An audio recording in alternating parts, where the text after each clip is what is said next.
Assalamualaikum warahmatullahi wabarakatuh.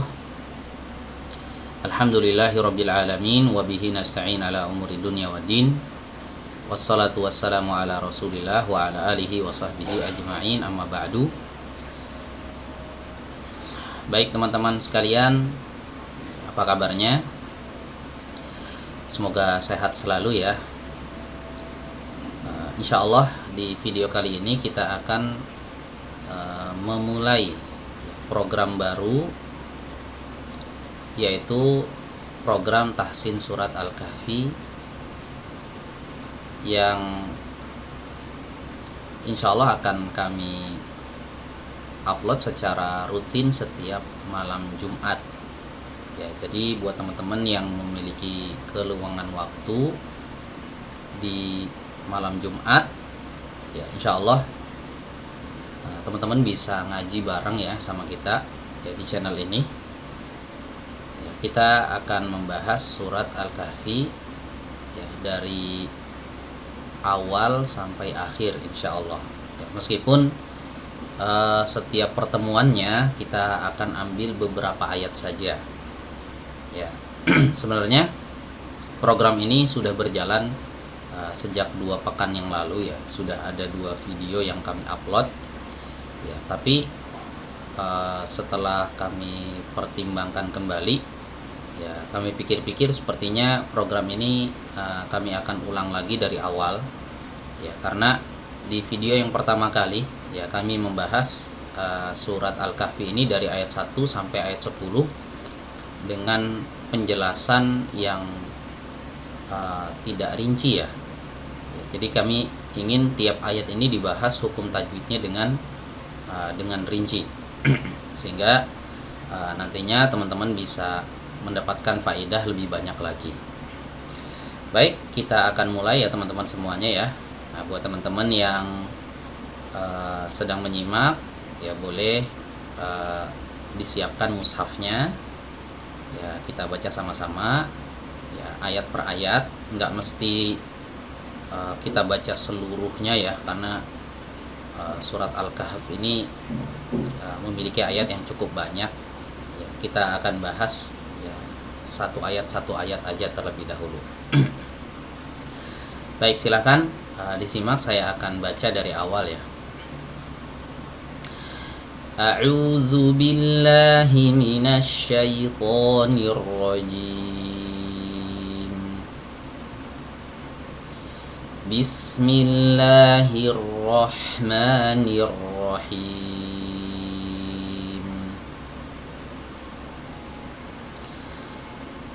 Alhamdulillahilladzi anzala ala 'abdihil kitaba wa lam yaj'al lahu 'iwaja. Ya, baik, saya akan bahas ayat yang pertama terlebih dahulu, bagaimana cara membacanya yang benar. Baik, ayat pertama ini dimulai dengan huruf hamzah wasol ya. Ini namanya hamzah wasol ya teman-teman ya, huruf alif yang di atasnya ada kepala huruf shad ya. Ini namanya hamzah wasol. Kalau hamzah wasol ini terjadi pada alif lam, maka dia dibaca a ya. Oke, dibaca a. A ini keluarnya dari mana? Keluarnya dari tenggorokan bagian bawah. A ya, tenggorokan bagian bawah atau tepatnya di pita suara ya. Oke, kemudian membaca fathahnya itu harus tipis ya, tidak boleh dibaca tebal alhamdu ya, tapi dibaca tipis alhamdu ya. Bedakan antara bacaan yang tebal dan bacaan yang tipis ya. Kalau tebal itu bunyinya o. Nah, kalau tipis a ya. Membukanya itu jangan terlalu lebar ya, jangan alhamdu ya, jangan terlalu terbuka ya, jadi sedang aja. Oke, kemudian masuk ke huruf lam ya. Huruf lam keluarnya dari mana? Ya, huruf lam keluarnya dari ujung lidah, ya, bukan ujung ya, tepi lidah bagian ujung ya, bagian depan. Jadi dari pinggiran lidah. Jadi kalau ini diibaratkan lidah, lam itu bukan keluar dari sini teman-teman, bukan dari ujungnya, tapi dari pinggir sini, dari pinggir tapi di bagian depan. Karena yang disebut dengan pinggir lidah itu kan dari sini sampai sini ya. Nah, lam itu dari sini, dari pinggir yang di ujung depan ini ya, dari sini sampai sini ya. Dari pinggir kanan sampai pinggir kiri ini nempel. Jadi bedakan antara huruf lam itu dengan huruf L ya dalam bahasa Indonesia. Kalau huruf L mungkin kita mengucapkannya itu ya, dengan ujung lidahnya, dengan ininya al.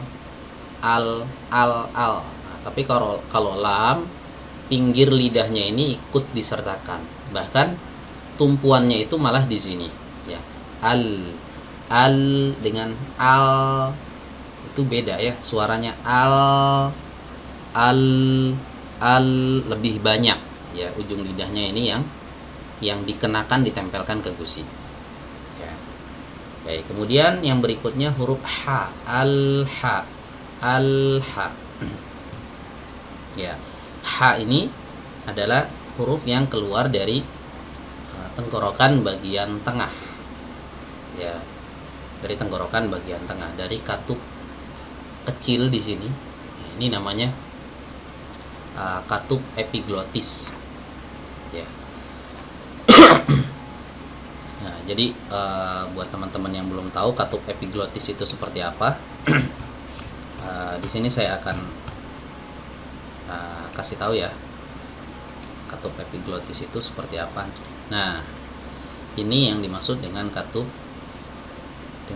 epiglotis ya. Jadi katupnya ini, katup kecil ini, ini ditekan ke sana. Nah, ditekan ke sana, tapi jangan sampai menekan kuat menempel. Ya, kalau menekan kuat dan menempel ini nanti keluarnya malah huruf ain. Ya, jadi cukup didekatkan, ya, kemudian dialirkan suara dan udara dari sini. Ha. Ya, jadi bukan alhamdu, ya, tapi alhamdu.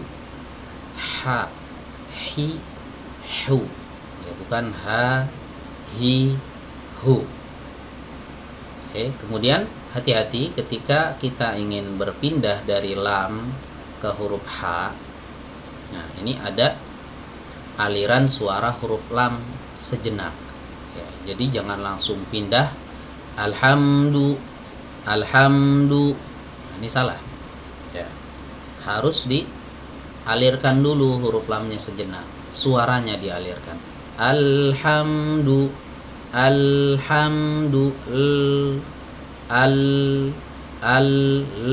mengalir dulu lamnya ya, baru masuk ke ha. Jangan langsung alhamdu ya. Kenapa demikian ya?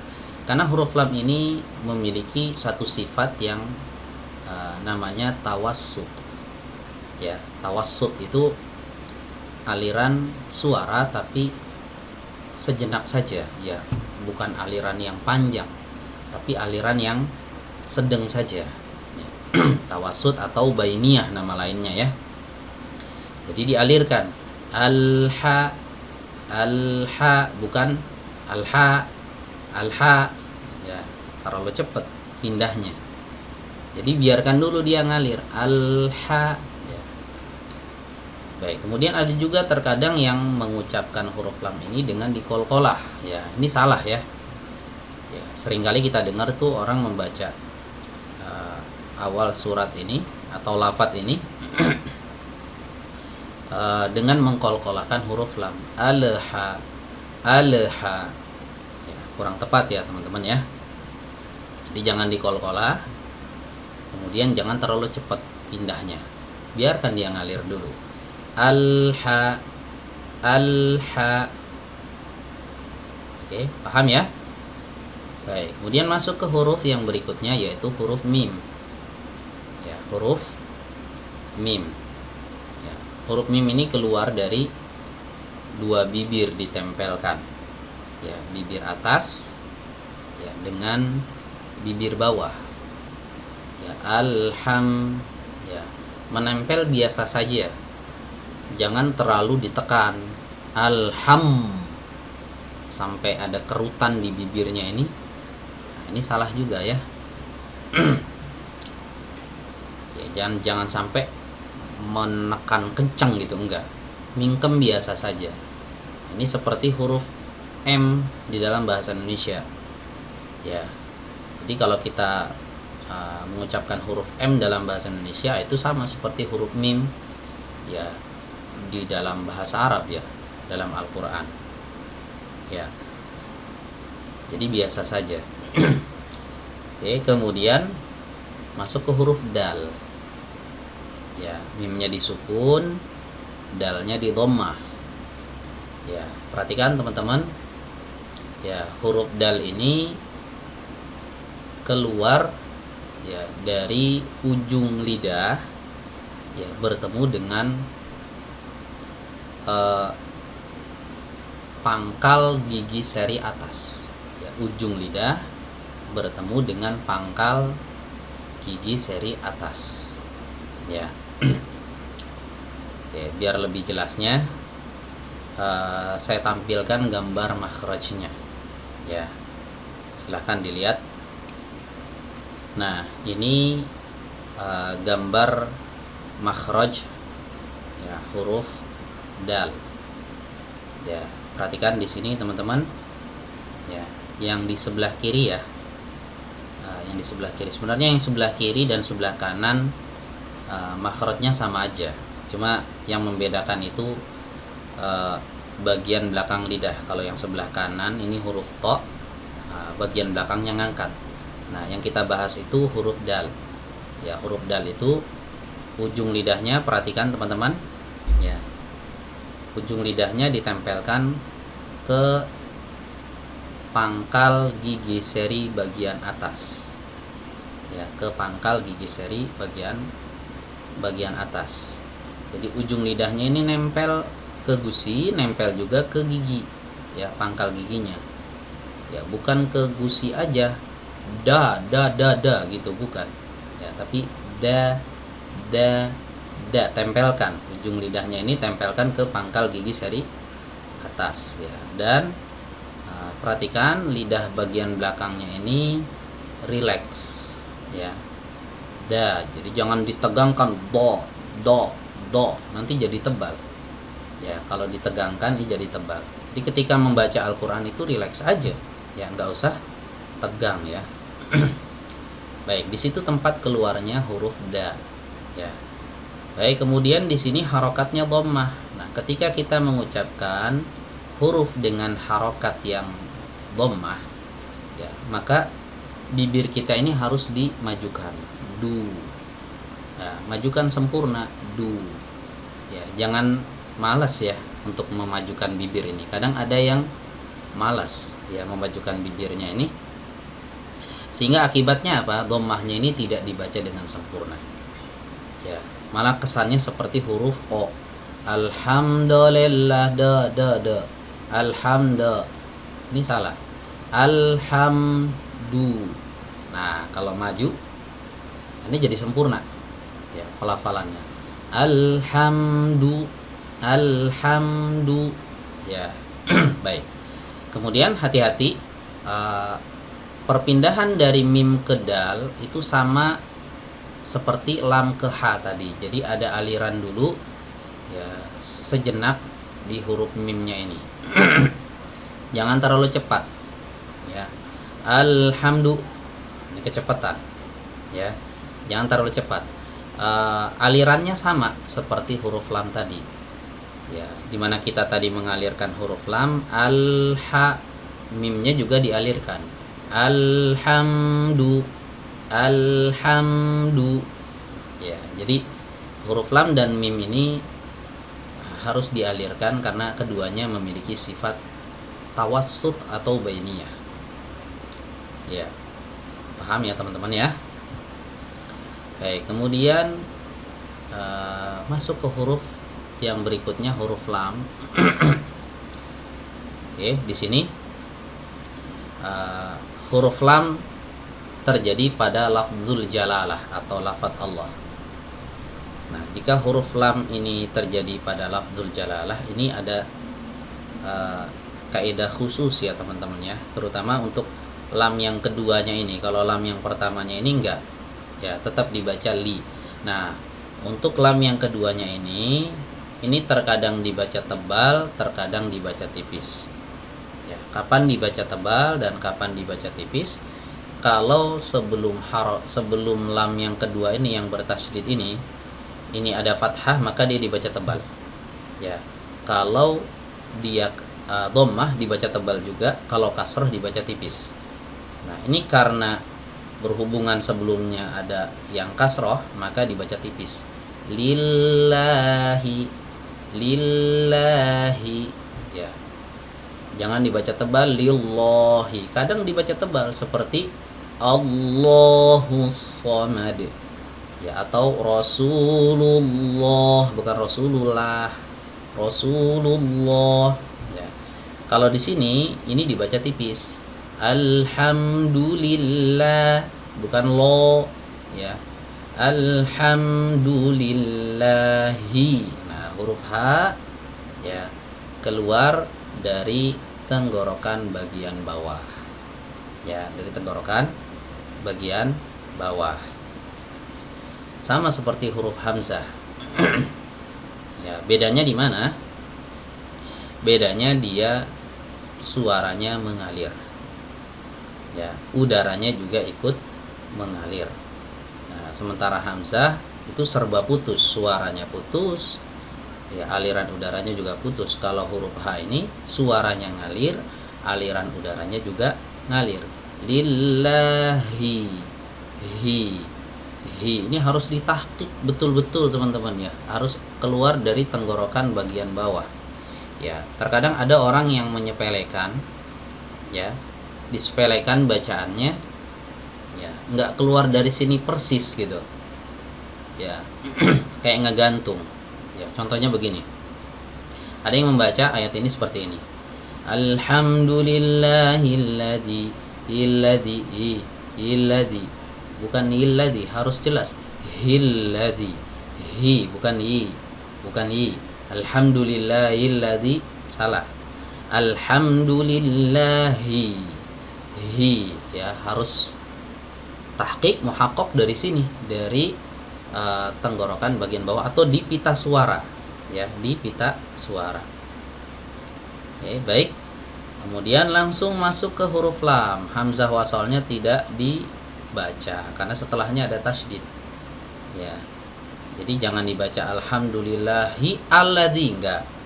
Ya, ini tidak dibaca, di skip aja, langsung masuk ke huruf lam. Lillahil, sama tempat keluarnya, ingat ya teman-teman ya.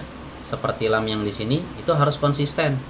Ya, huruf lam dimanapun kita dapat lam di sini, lam di sini, lam di sini, lam di sini, itu sama. Ya, harus sama. Tadi masih ingat ya teman-teman tempat keluarnya dari mana? Pinggiran lidah nih yang ini. Bukan di sini aja, tapi pinggir lidah ini, kemudian sampai depan, sampai ke pinggir yang sebelah sananya lagi, dari pinggir kanan ke pinggir kiri, ujungnya ini harus kena semua. Ya, hil, bukan hil, hilladzi. Ya, baik. Hilladzi. Nah, zi, huruf zal keluarnya dari ujung lidah, ya, bertemu dengan ujung gigi seri atas. Zi, ya, bukan ji. Nah, kadang ada yang membaca alhamdulillahilaji, ya, bukan laji tapi lazi, zi, ya.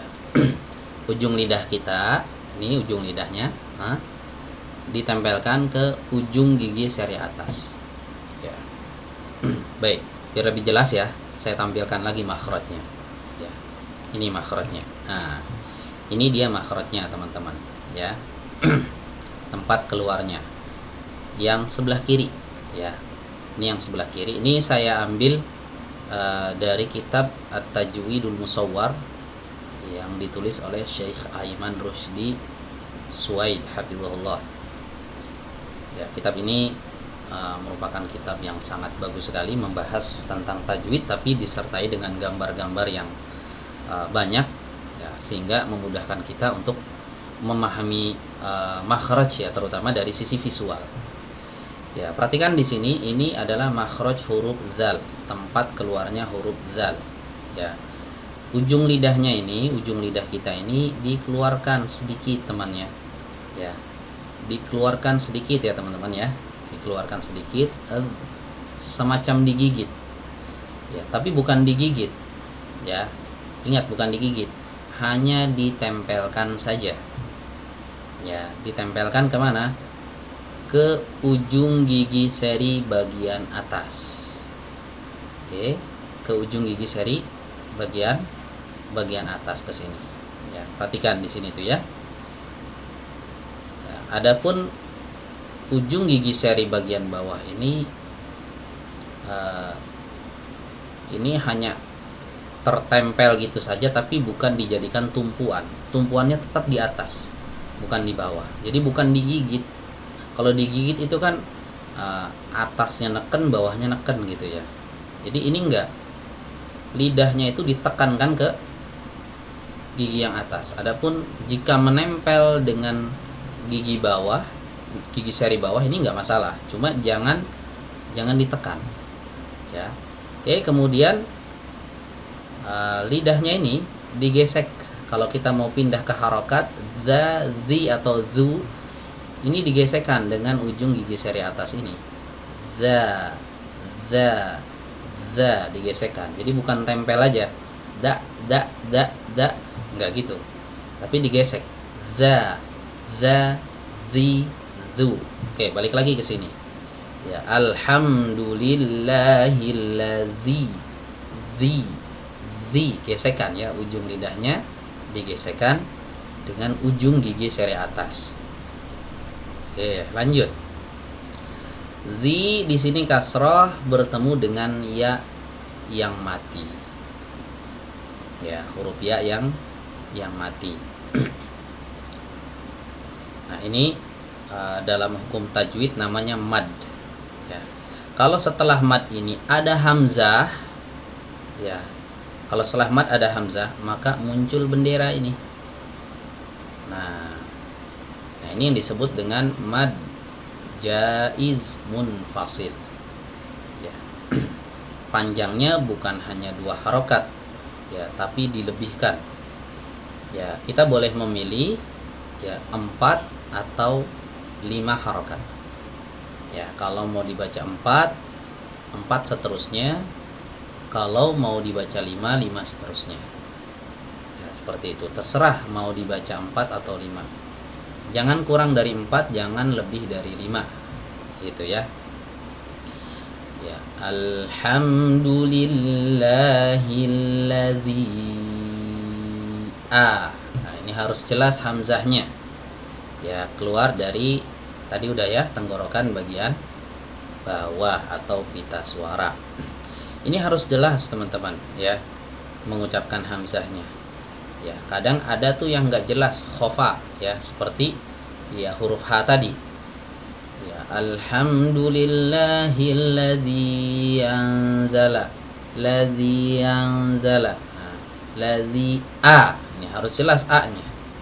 Ya, jangan ladzi anzala tapi ladzi anzala. Ya, a-nya harus jelas. Baik. Kemudian setelahnya ada nun yang mati. Ya, ada nun yang mati yang tidak ada harokatnya, tidak di fathah, tidak di kasroh, tidak di dhammah. Nah, cara membaca nun mati ini tergantung huruf setelahnya. Nah, berhubung karena huruf setelahnya adalah huruf zai, maka terjadilah sebuah hukum yang namanya ikhfa. Ya, dibaca samar. Ya, jadi kalau teman-teman ya mendapatkan huruf nun ketemu zai, ya nun mati ya, nun yang mati ketemu huruf zai, maka nunnya dibaca samar. Ya, bukan dibaca jelas anzala, bukan, tapi anzala. Ya, ini ikhfa namanya. Nah, ikhfa ini terkadang dibaca tebal, terkadang dibaca tipis, tergantung huruf berikutnya. Ya, kalau huruf berikutnya huruf tebal, maka ikhfanya tebal. Kalau huruf berikutnya tipis, maka ikhfanya tipis. Nah, di sini karena huruf zai itu adalah huruf yang tipis, maka nun di sini dibaca samar dan tipis.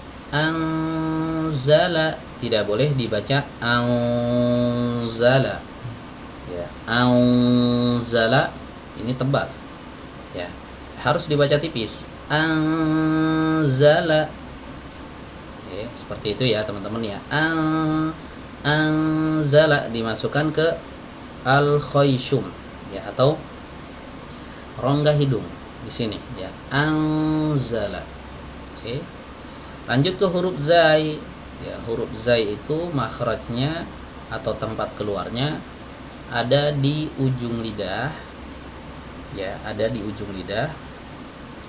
Nah, ujung lidah ini terletak di antara dua gigi seri atas atau bawah, tapi dicondongkan ke bawah. Nah, condongkan ke bawah. Kemudian suaranya keluar dari ruang antara gigi seri atas dan gigi seri bawah itu. Dari situ keluarnya. Oke. Biar lebih jelas, saya akan nampakkan lagi tempat keluar huruf zai itu dari mana. Ya, perhatikan di sini teman-teman. Oke, ini tempat keluarnya huruf zai, ya, yang di sebelah kiri ya teman-teman ya. Nah, ini gambar yang ada di sebelah kiri. Ya, yang sebelah kanan juga sebenarnya sama aja. Ya, ujungnya itu sama. Yang bedanya itu di mana? Yang bedanya itu di posisi belakang lidahnya. Kalau yang sebelah kanan belakang lidahnya naik. Kalau yang di sebelah kiri ini belakang lidahnya rileks atau turun. Nah, kita bahas yang di sebelah kiri ini. Ya, jadi ketika kita mengucapkan huruf zai itu, ujung lidahnya ini, perhatikan di sini teman-teman gambarnya, jelas ya. Ujung lidahnya ini terletak antara gigi seri atas dan gigi seri bawah, tapi ujung lidahnya ini condong ke gigi seri bawah ini tuh. Nah, lebih condong ke bawah. Nah, kemudian suaranya keluar dari mana? Suaranya keluar dari mana? Dari sini. Nah, dari sini, dari sela-sela antara gigi seri atas dengan gigi seri bawah. Dan ingat, lidah belakangnya harus rileks. Ya, tidak boleh menegang, tidak boleh diangkat. Ya, kalau diangkat nanti lari ke sini nih. Nah, ini huruf shad ini. Kalau diangkat, kalau tidak diangkat jadi huruf zai. Oke, balik lagi ya. Jadi huruf zai itu seperti itu. Za, zi, zu. Ya, za, zi, zu, berdesis. Ujung lidahnya, ayo kita praktek. Ujung lidahnya tempelkan atau agak condongkan ke gigi seri bawah. Nah, kemudian desiskan. Za, zi, zu. Satu hal yang perlu diperhatikan di sini, desis pada huruf zai ini ya harus dibaca dengan kuat ya dan tajam ya. Za, za, zi, zu. Jadi bukan sekedar desis, bukan. Za, zi, zu, enggak, tapi kuat. Za, zi, zu. Ya, kayak suara lebah. Za, zi, zu. Ya, dan ingat, hati-hati. Kesalahan yang sering terjadi ketika mengucapkan huruf ini ya, huruf zai ini, ada angin yang bocor berhembus keluar. Ini salah ya. Kalau disertai dengan angin berhembus keluar, ini nanti lari ke huruf sin. Nah, ansala, nanti ansala, ada anginnya. Jadi huruf zai ini meskipun dia berdesis, tapi dia tidak memiliki sifat hams. Ya, jadi tidak boleh kita katakan anzala bocor, enggak. Tapi suaranya saja yang mengalir. Anza, nafasnya tidak boleh ikut berhembus kencang keluar. Nah, gitu ya, tinggal dilatih ya teman-teman ya. Berikutnya huruf lam, ini tadi udah kita jelaskan ya, makhrajnya ada di tepian lidah tapi paling ujung. Anzala, anzala. Awas jangan di ujung banget, anzala. Enggak. Anzala. La. Tepi lidah ini sampai tepi lidah ini nempel. Ya. Pokoknya perbanyaklah ujung lidahnya ini tempelkan ke gusi. Ya. Berikutnya anzala ala, ya, huruf ain. Ya. Perhatikan di sini teman-teman, huruf ain ya keluar dari tenggorokan bagian tengah. Ya, masih ingat nggak tadi teman-teman ketika kita membahas ada satu huruf tadi yang udah kita bahas keluarnya juga sama dari tenggorokan bagian tengah. Ya, huruf yang mana itu? Ya, huruf H. Ya, jadi huruf H dengan huruf A ya, ini tempat keluarnya sama. Ya, di katup epiglotis yang tadi kita tampakkan gambarnya ya. Ya, coba sekali lagi kita tampakkan lagi ya. Nah, ini dia teman-teman. Ya. Tempat keluarnya dari mana? Perhatikan. Dari tenggorokan bagian tengah. Ya, dari sini. Yang sebelah kanan ini huruf ain, yang sebelah kiri ini huruf H. Ya. Sama enggak tempat keluarnya? Sama. Bedanya di mana? Huruf ain itu lebih menekan sampai nutup. Ya, katupnya ini, katup kecilnya ini sampai nutup ke tenggorokan ini. A. Kalau huruf H itu enggak nutup. Ya, dikasih jarak sedikit ya, untuk apa? Untuk keluarnya udara dan suara dari sini. Ha, hi, hu. Ya, makanya ketika disukun huruf H ini tetap mengalir. Ya, ngalir suaranya maupun udaranya. Kenapa? Karena katupnya ini enggak sampai nutup. Ya, berbeda dengan huruf ain. Huruf ain itu ketika dia disukun karena nutup ya, maka suaranya itu mengalir setengah, udara nggak bisa keluar. Ya, udara nggak bisa keluar. Ya, contoh misalnya ketika kita mengucapkan ayat di surat Al-Fatihah, Iyyaka na'budu wa iyyaka nasta'in. Iyyaka na'budu ya, nggak bisa mengalir udaranya. Kenapa? Karena ketutup. Beda dengan H. Mengalir. Kalau ain udaranya nggak bisa keluar mengalir. Ya, hanya suaranya aja yang mengalir, itu pun setengah. Ya. Jadi di sini teman-teman ya, tempat keluarnya. Tempat keluar huruf ain ya. Baik. Kita kembali lagi. Ain ketika dia di fathah, ini hati-hati ya, jangan sampai dikeluarkan dari hidung. Ya, dari sini. Ya, bukan terkadang ya, sering ya ada yang membaca itu lewat hidung. Anzala ala nggak boleh dari hidung ya. Jadi kalau misalnya hidungnya kita tutup, itu tetap benar bacanya. Ala. Kalau dia keluarnya dari hidung, ini pasti error ketika kita mengucapkan ainnya. Begitu kita tutup hidungnya, ala, ini kerasa. Ya, jadi seperti itu teman-teman yang ngetesnya, apakah huruf ain yang kita lafalkan selama ini masih masuk lewat hidung, keluar lewat hidung, ya, ataukah lewat al-jauf, ya, rongga mulut ya, rongga mulut. Jadi yang benar keluarnya dari rongga mulut.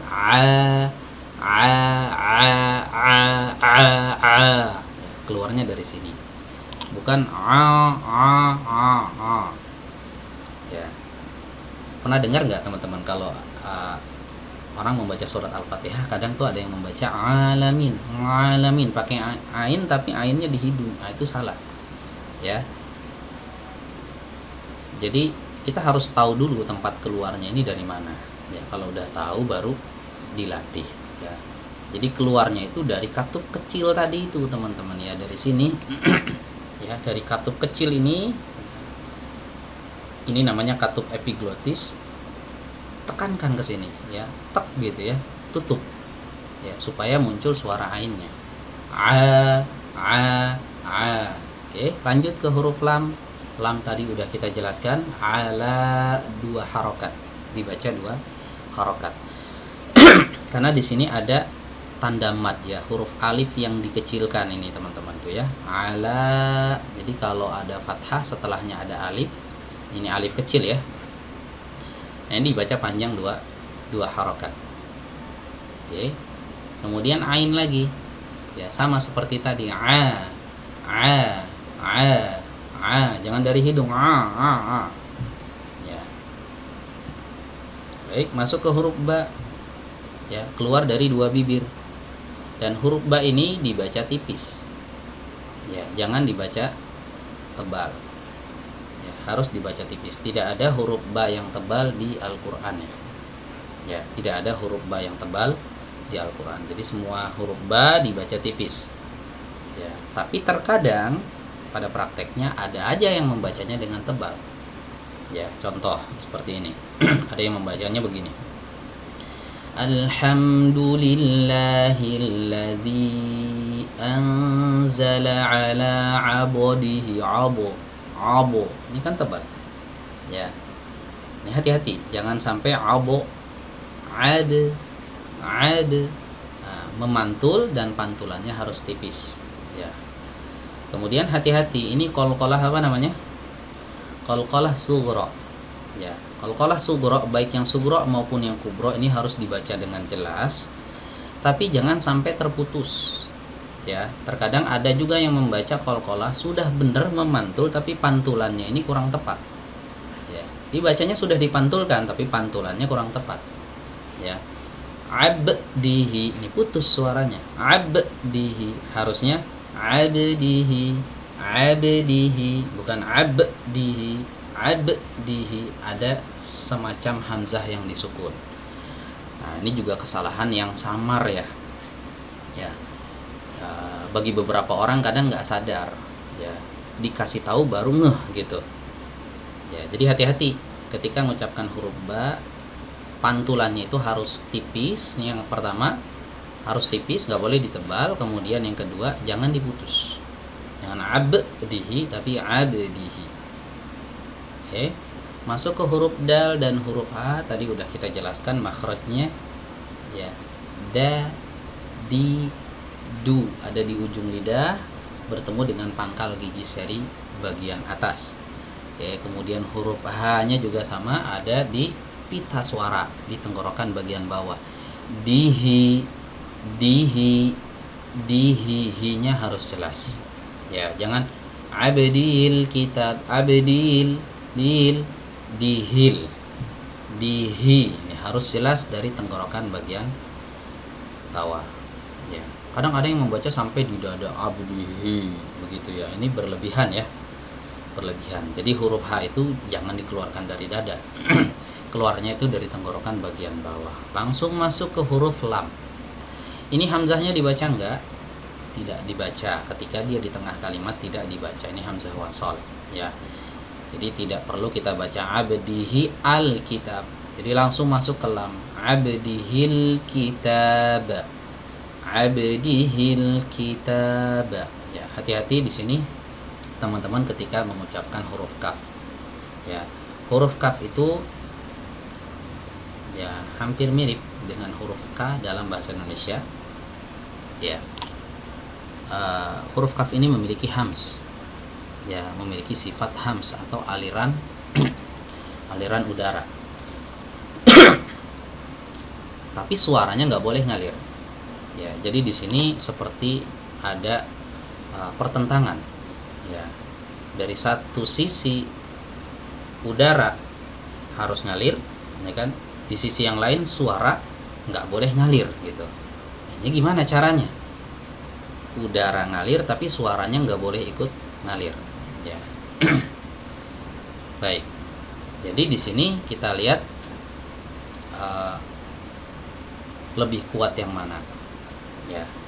Lebih kuat yang mana? Kalau suara tidak dialirkan, ini namanya sifat syiddah, ya. Sementara udara kalau dialirkan ini namanya hams. Ya, kedua sifat ini dimiliki oleh huruf kaf. Ya, tinggal dilihat antara dua sifat ini mana yang lebih kuat. Ya, ternyata kata para ulama sifat syiddah ini lebih kuat daripada sifat rokhawah. Ya, sehingga tidak boleh kita melafalkannya seperti ini. Al-kitaba, kitaba. Ya, nggak boleh seperti itu. Ya, jadi cukup aliran udaranya ini sedikit sekali. Ki, ya, bukan juga ki. Ya, ki.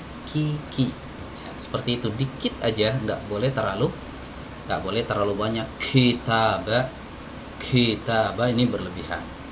Ya, kenapa? Karena dia nabrak sifat syiddah yang dimiliki oleh huruf kaf. Ya, insyaallah nanti kapan-kapan kita akan coba buat konten membahas tentang sifat-sifat huruf, ya, biar teman-teman bisa lebih paham lagi, ya, tentang sifat-sifat yang dimiliki oleh masing-masing huruf. Ya, intinya di sini huruf kaf itu meskipun dia memiliki sifat hams, tapi ketika dia berharokat kakiku, ini hamsnya tidak boleh dibaca terlalu kuat. Ya, karena dia berbenturan dengan sifat yang lebih kuat darinya, yaitu sifat syiddah. Ya, kitaba sama huruf ta juga demikian. Ya, dia punya sifat hams dan juga syiddah. Ini juga nggak boleh kita katakan taba berlebihan. Ya, ini sama kitaba ada ta ada hamsnya meskipun hanya sedikit. Ya, huruf ta keluarnya dari mana? Sama seperti huruf dal tadi. Ya, huruf dal tadi keluarnya dari ujung lidah bertemu dengan pangkal gigi seri bagian atas. Ya, cuma bedanya itu di sifat. Kalau dal itu ya, ketika sukun dia qalqalah, ya kan, lam yalid wa lam yulad. Nah, kalau huruf ta ketika disukun malah muncul hams, tabbat yada. Ya, karena tak memiliki sifat hams, dan hams ini sifat lazimah, ya teman-teman, ya. Maksudnya gini, sifat lazimah itu mau dia berharokat mau dia bersukun itu tetap ada, gitu. Di setiap kondisi itu tetap ada, cuma ketika dia berharokat, ya, maka dia akan berbenturan dengan sifat yang lebih kuat darinya, yaitu sifat syiddah, sehingga nggak boleh hamsnya ini dikeluarkan berlebihan. Taba enggak, ya. Kitaba biasa aja, ya. Huruf ba tadi udah kita bahas, ya. Walam yaj'al lahu iwaja. Ya, perhatikan di sini huruf wawu, teman-teman.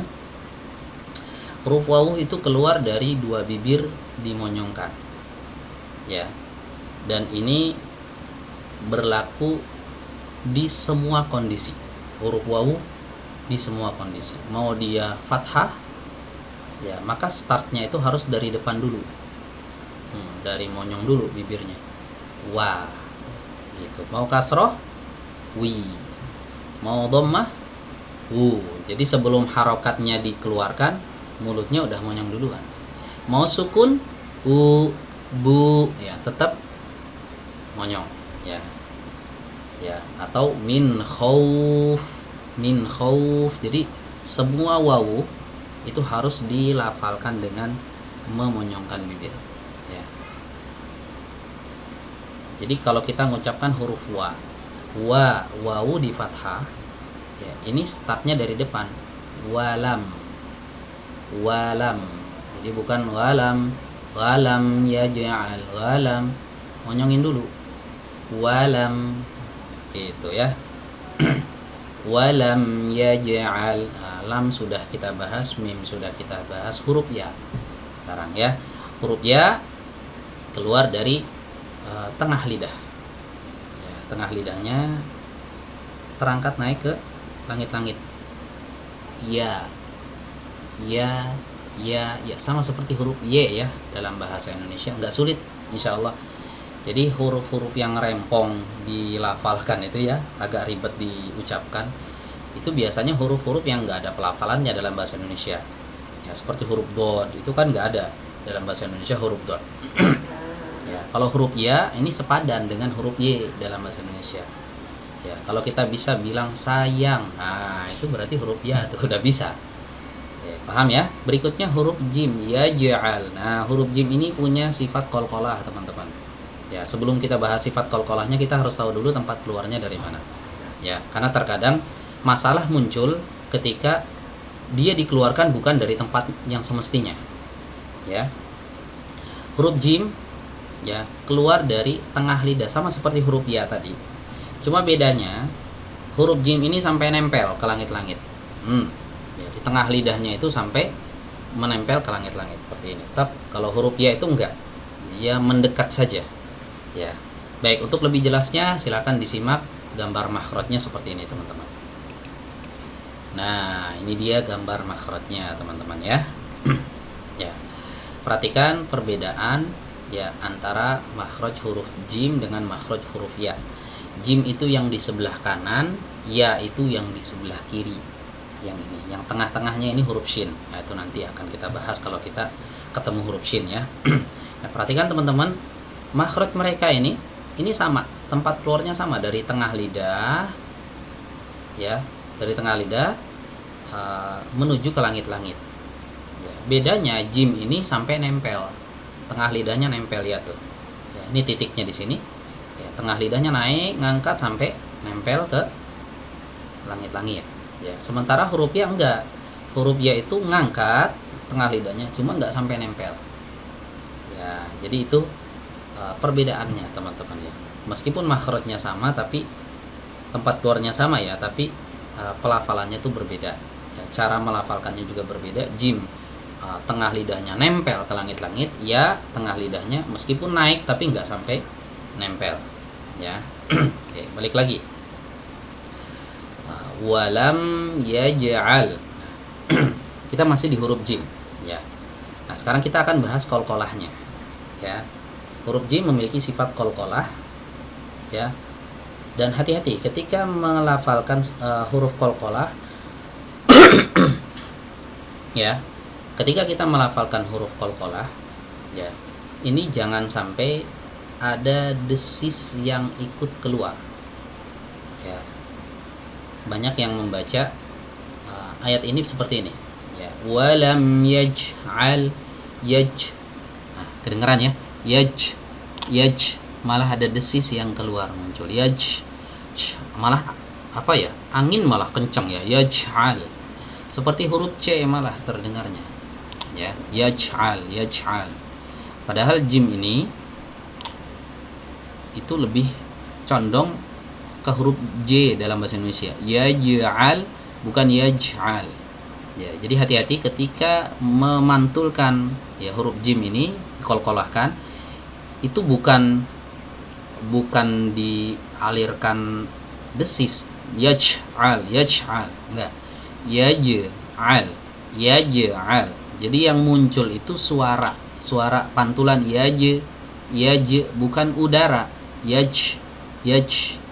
Nah, ini dilatih lagi ya teman-teman ya. Biasanya masalah ini muncul disebabkan karena makhrajnya itu yang nggak benar. Ya, perhatikan di sini teman-teman ya. Kita fokus ke huruf jim. Kenapa desisnya itu muncul ya ketika disukun yaj seperti itu? Ya, jawabnya biasanya itu muncul karena makhrajnya itu yang kurang tepat. Harusnya di tengah lidah seperti ini. Ini kadang dibaca di sini nih. Jadi belum persis tepat di tengah lidah ketemu langit-langit, masih agak ke depan. Yaj. Nah, kalau misalnya teman-teman punya masalah kayak gini, ya solusinya itu mundurin lagi. Mundurin, ini masih ada di sini nih, posisinya masih di depan. Mundurin sampai persis ke sini, ya ke tengah, ya tengah apa nih? Tengah lidah. Yaj. tapi jangan bablas sampai ke sini. Kadang ada yang bablas. Yajo, yajo. Jadi kayak tebal begitu ya. Enggak, huruf jim bukan huruf tebal. Huruf jim huruf tipis. Di pantulan itu jangan sampai mengalirkan nafas ya. Yaj. Ya, paham ya teman-teman ya? Tinggal dilatih aja ya. Walam yaj'al yaj'al. Huruf ain bukan hamzah ya. Kadang ada yang membaca yaj'al ya. Ingat tadi ketika mengucapkan huruf hamzah, sterilkan dari hidung ya, jangan sampai ikut-ikutan nih suara dari hidung tuh keluar dari sini, enggak ya. Keluar dari rongga mulut. Bukan yaja. Masuk ke lam ketemu lam. Ini yang disebut dengan idgham mutamatsilain. Idgham mutamatsilain itu adalah ketika ada dua huruf kembar ketemuan ya. Lam ketemu lam ya kan, mim ketemu mim, ba ketemu ba gitu ya, ain ketemu ain. Pokoknya huruf yang sama ya. Cara melafalkannya ya, ini langsung masuk ke huruf kedua. Huruf yang pertama dianggap ada tapi nggak dibaca gitu, nggak dibaca, langsung masuk ke huruf yang kedua. Jadi bukan huruf pertama dibaca, yang kedua juga ikut dibaca sehingga tawasudnya terakumulasi. Nggak begitu ya. Ini kan lampunya tawasud ya, ngalir ya tadi, seperti kita melafalkan alhamdu. Kalau ini ngalir setengah, ini ngalir setengah juga, berarti double dong, ngalirnya jadi panjang. Enggak ya. Ini dianggap tidak ada ya, lam yang ini dianggap tidak ada, langsung masuk ke lam yang kedua. Jadi tetap dia itu alirannya setengah. Walam yaj'al lahu allahu, bukan allahu ya. Kalau ditanya kok dipanjangin, kan lamnya double. Enggak, lam yang pertama enggak dibaca, masuk langsung ke lam yang kedua. Oke. Lahu, ingat harokatnya dhammah. Ketika kita mengucapkan harokat dhammah, mulut itu harus dimonyongkan, begitu ya, ya. Lahu dibaca berapa harokat? 2 harokat, karena ada wawu kecil di sini ya. Ini yang kecil ini wawu ya teman-teman ya.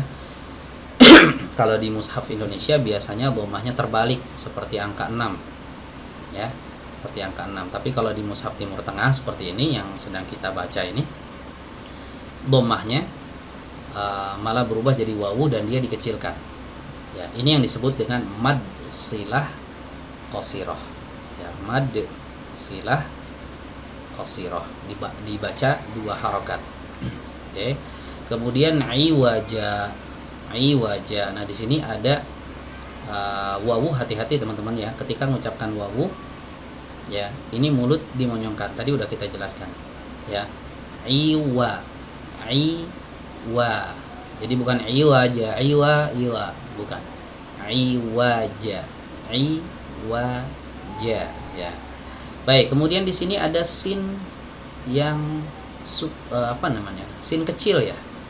Nah, sin kecil ini apa ya? Ini kata para ulama namanya adalah saktah ya, namanya adalah saktah. Saktah adalah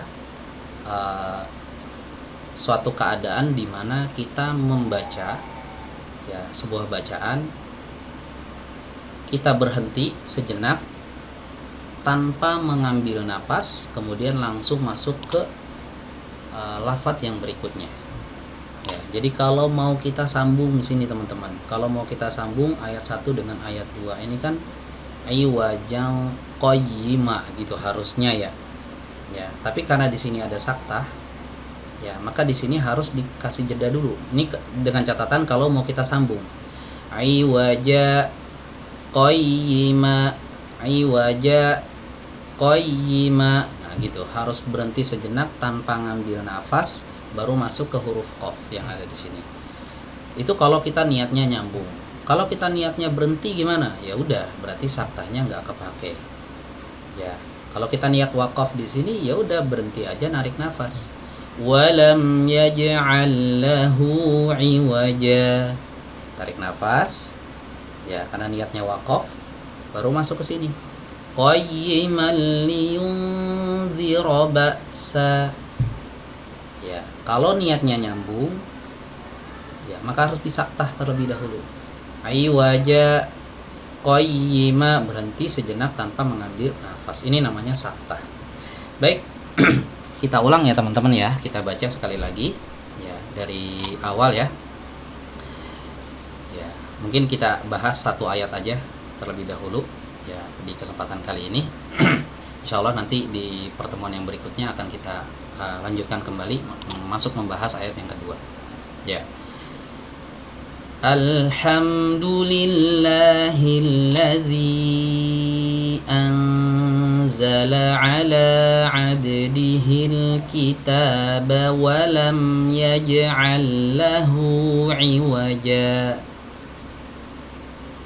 Ya, demikian sampai di sini pertemuan kita pada kesempatan kali ini. Kurang lebihnya mohon maaf jika ada kesalahan dalam penyampaian. Ya, mohon kiranya ada di antara teman-teman yang memberitahu saya ya kalau misalnya ada mendapati kesalahan dari penyampaian saya. Insya Allah di video berikutnya nanti akan dikoreksi kalau memang ada kesalahan ya. Kalau memang tidak ada kesalahan ya alhamdulillah ya, semoga apa yang bisa saya sampaikan ini, semoga apa yang saya sampaikan ini membawa manfaat buat teman-teman semuanya. Mari kita akhiri halaqah ini dengan membaca doa kafaratul majelis. Subhanakallahumma wa bihamdika asyhadu an la ilaha illa anta astaghfiruka wa atubu ilaika. Wassalamualaikum warahmatullahi wabarakatuh.